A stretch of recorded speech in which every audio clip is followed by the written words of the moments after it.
धृतराष्ट्रोवाच धर्म क्षेत्रे कुरुक्षेत्रे संवेतायुस्त्वा मामका पांडवश्चैव किम कुर्वत संजय। धृतराष्ट्र बोला, हे संजय, धर्म भूमि कुरुक्षेत्र में इकट्ठे हुए युद्ध की इच्छा वाले मेरे और पांडु के पुत्रों ने क्या किया।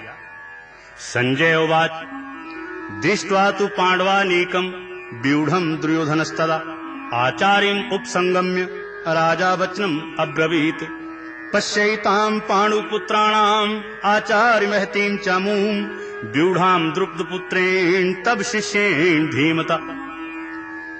इस पर संजय बोला, उस समय राजा दुर्योधन ने व्यूह रचना युक्त पांडवों की सेना को देखकर और द्रोणाचार्य के पास जाकर यह वचन कहा, हे आचार्य, आपके बुद्धिमान शिष्य द्रुपद पुत्र धृष्टद्युम्न द्वारा व्यूहाकार खड़ी की हुई पांडु पुत्रों की इस बड़ी भारी सेना को देखिए। अत्र शूरा महेशवासा भीमार्जुन समायुधि युयुधानो विराटश्च द्रुपदश्च महारथा धृष्टकेतुश्चेकितानः काशीराजश्च वीर्यवान् पुरुजित कुंती भोजश्च शैव्यश्च नरपुंगवः। इस सेना में बड़े-बड़े धनुषों वाले युद्ध में भीम और अर्जुन के समान बहुत से शूरवीर हैं, जैसे सात्यकी और विराट तथा महारथी राजा द्रुपद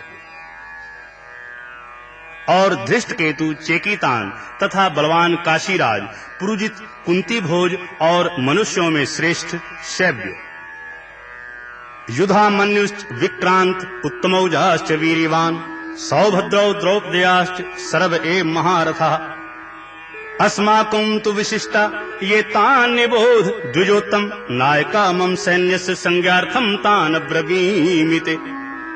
और प्राकर्मी युधामन्यु तथा बलवान उत्तमौजा, सुभद्रा पुत्र अभिमन्यु और द्रौपदी के पांचों पुत्र, यह सभी महारथी हैं। हे ब्राह्मण श्रेष्ठ, हमारे पक्ष में भी जो प्रधान हैं उनको आप समझ लीजिए। आपके जानने के लिए मेरी सेना के जो सेनापति हैं उनको कहता हूँ।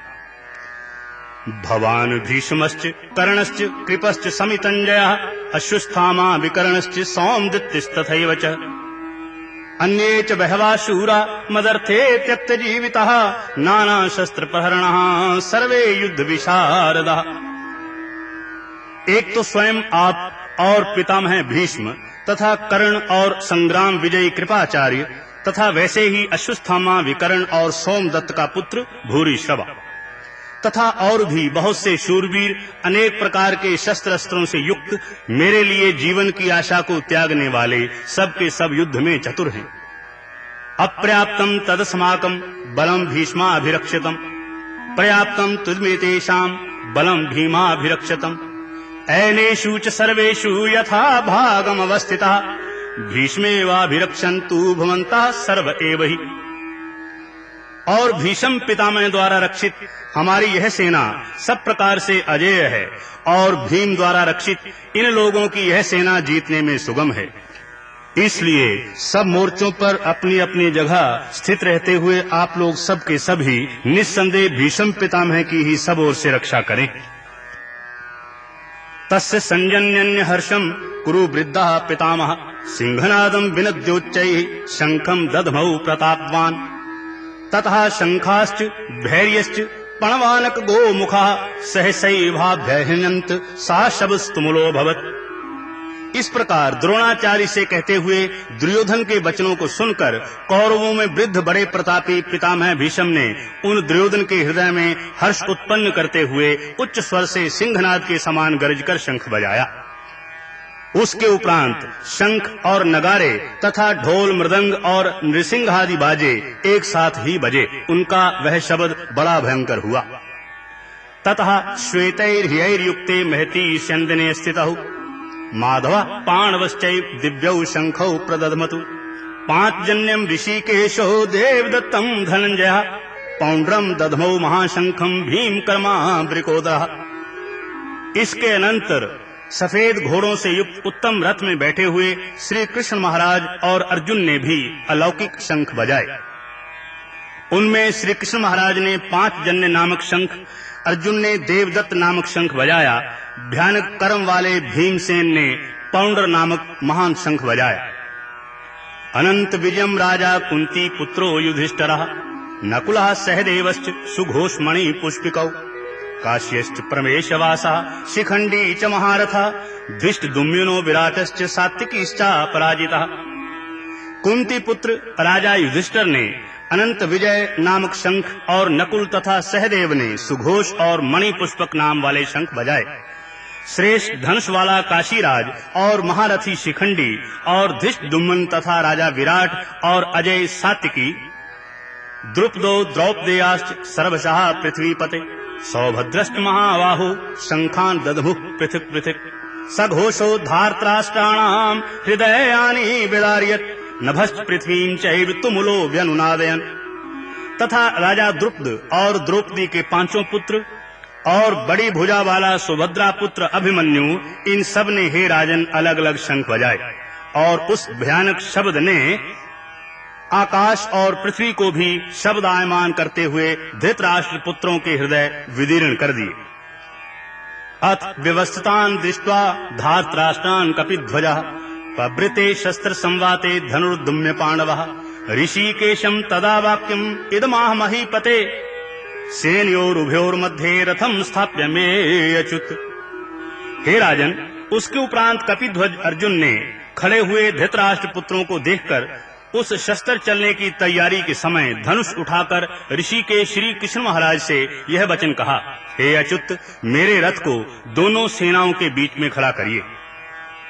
यावदे तान् वीक्षेऽहं योधु कामान् अवस्थितान् कैरम्या सह योधव्यम् अस्मिन् रण समुद्रमे। जब तक मैं इन स्थित हुए युद्ध की कामना वालों को अच्छी प्रकार देख लूं कि इस युद्ध रूप व्यापार में मुझे किन किन के साथ युद्ध करना योग्य है। योतस्यमानान् वेक्षेऽहं या एते यत्र समागतः धार्तराष्ट्रस्य दुर्बुद्धेर् युद्धे प्रियचिकीर्षः। और दुर्बुद्धि दुर्योधन का युद्ध में कल्याण चाहने वाले जो जो ये राजा लोग इस सेना में आए हैं, उन युद्ध करने वालों को मैं देखूंगा।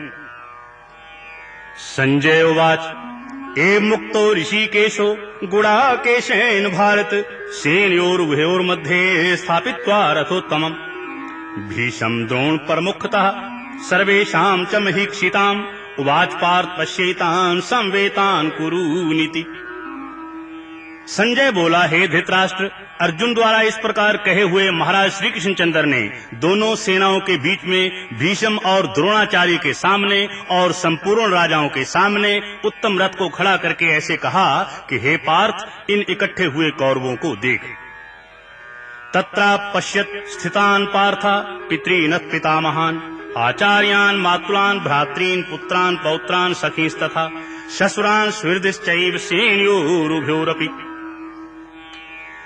उसके उपरांत पृथापुत्र अर्जुन ने उन दोनों ही सेनाओं में स्थित हुए पिता के भाइयों को, पितामहों को, आचार्यों को, मामों को, भाइयों को, पुत्रों को, पौत्रों को तथा मित्रों को, ससुरों को और सुहृदों को भी देखा। तान् समीक्ष्य स कौन्तेयः सर्वान् बन्धून् अवस्थितान् कृपया पर्याविष्टो विषीदन् इदमब्रवीत्।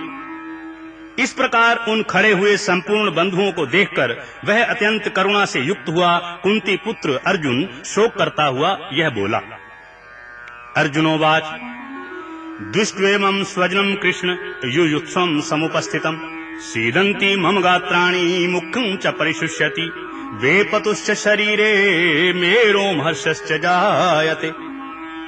हे कृष्ण, इस युद्ध की इच्छा वाले खड़े हुए स्वजन समुदाय को देखकर मेरे अंग शिथिल हुए जाते हैं और मुख भी सूखा जाता है और मेरे शरीर में कंप तथा रोमांच होता है। गांडीवं संरस्ते हस्तात् त्वक्चैव परिदह्यते न च शक्नोम्यवस्थातुं भ्रमतीव च मे मनः निमित्तानि च पश्यामि विपरीतानि केशव न च श्रेयोनुपश्यामि हत्वा स्वजनमाहवे। तथा हाथ से गांडीव धनुष गिरता है और त्वचा भी बहुत जलती है तथा मेरा मन विस्मित सा हो रहा है, इसलिए मैं खड़ा रहने को भी सामर्थ्य नहीं हूँ।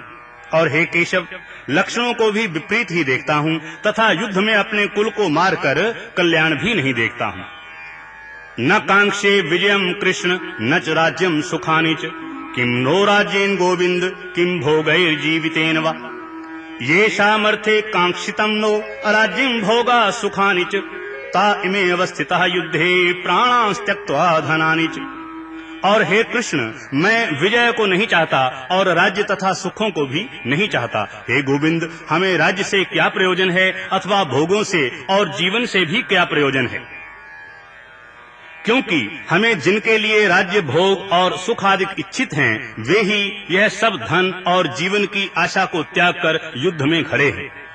आचार्य पितरः पुत्रास्तथैव च पितामहः मातुलः शशुरा पौत्रा श्यालः संबंधिनस्तथा एतान् हन्तुमिच्छामि घनतोऽपि मधुसूदन अपि त्रैलोकराज्यस्य हेतोः किं नु मही कृते। जो के गुरुजन, ताऊ, चाचे, लड़के और वैसे ही दादा, मामा, ससुर, पोते, साले तथा और भी संबंधी लोग हैं। इसलिए हे मधुसूदन, मुझे मारने पर भी अथवा 3 लोक के राज्य के लिए भी मैं इन सबको मारना नहीं चाहता, फिर पृथ्वी के लिए तो कहना ही क्या है। निहत्य धार्तराष्ट्रान्न का प्रीति स्यात् जनार्दन पापमेवाश्रेदस्मान् हत्वा तानः ततायिनः।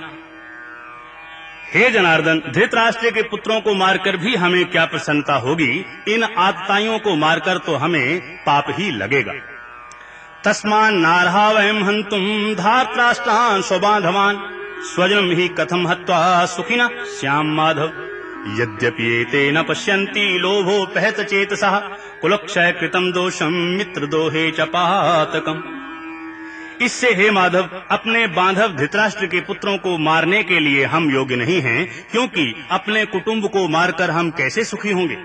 यद्यपि लोभ से भ्रष्ट हुए यह लोग कुल के नाशकृत दोष को और मित्रों के साथ विरोध करने में पाप को नहीं देखते हैं।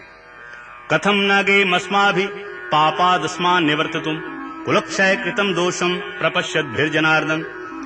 कुलक्षय प्रणश्यन्ति कुलधर्मः सनातनः धर्मे नष्टे कुलं कृत्स्नम् अधर्मो अभिभक्ति। परंतु हे जनार्दन, कुल के नाश करने से होते हुए दोष को जानने वाले हम लोगों को इस पाप से हटने के लिए क्यों नहीं विचार करना चाहिए? क्योंकि कुल के नाश होने से सनातन कुल धर्म नष्ट हो जाते हैं। धर्म के नाश होने से संपूर्ण कुल को पाप भी बहुत दबा लेता है। अधर्माभिभवात् कृष्ण प्रदुष्यन्ति कुल स्त्रिया स्त्रीषु दुष्टासु वाश्रणे जायते वर्ण संकरः संकरो नरकायैव कुलघनानां कुलस्य च पतन्ति पित्रो येषां लुप्त पिंडोदक क्रियाः। तथा हे कृष्ण, पाप के अधिक बढ़ जाने से कुल की स्त्रियां दूषित हो जाती हैं और हे वार्ष्णेय, स्त्रियों के दूषित होने पर वर्ण संकर उत्पन्न होता है और वह वर्ण संकर कुल घातियों को और कुल को नरक में ले जाने के लिए ही होता है। लोप हुई पिंड और जल की क्रिया वाले इनके पितर लोक भी गिर जाते हैं। दोषैरेतैः कुलघनानां वर्ण संकर कारकैः उत्साद्यन्ते जाति धर्मः कुल धर्माश्च शाश्वता। और इन वर्ण संकर कारक दोषों से कुल घातियों के सनातन कुल धर्म और जाति धर्म नष्ट हो जाते हैं। उत्सन्न कुल धर्माणाम मनुष्याणाम जनार्दन नरके अनियतम वासो भक्ति इत्यनुशुश्रुम। तथा हे जनार्दन, नष्ट हुए कुल धर्म वाले मनुष्यों का अनंत काल तक नरक में वास होता है, ऐसा हमने सुना है। अहोवत महत् पापम कर्तुम व्यवसिता वयम यद राज्य सुख लोभेन हंतुम स्वजनमुद्यतः यदि माम प्रतीकारम शस्त्रम शस्त्रपाण्यः धार्तराष्ट्रारणे हन्युस्तन्मे क्षेम तरम भवेत्। अहो, शोक है कि हम लोग बुद्धिमान होकर भी महान पाप करने को तैयार हुए हैं, जो कि राज्य और सुख के लोभ से अपने कुल को मारने के लिए उद्यत हुए हैं। यदि मुझ शस्त्र रहित ना सामना करने वाले को शस्त्रधारी धृतराष्ट्र के पुत्र रण में मारे भी, तो वह मारना भी मेरे लिए अति कल्याणकारक होगा। संजय उवाच ए मुक्त्वार्जुनः संखे रथोपस्थुपाविष्ट विसृज्य सशरम चापम शोक संविघ्न मानसः। संजय बोला कि रणभूमि में शोक से उद्विग्न मन वाला अर्जुन इस प्रकार कहकर बाण सहित धनुष को त्याग कर रथ के पिछले भाग में बैठ गया। ओम तस्सदिति श्रीमद्भगवद गीता उपनिषु ब्रह्म विद्यायां योग शास्त्रे श्री कृष्णार्जुन संवादे अर्जुन विषाद योगो नाम प्रथमो अध्याय।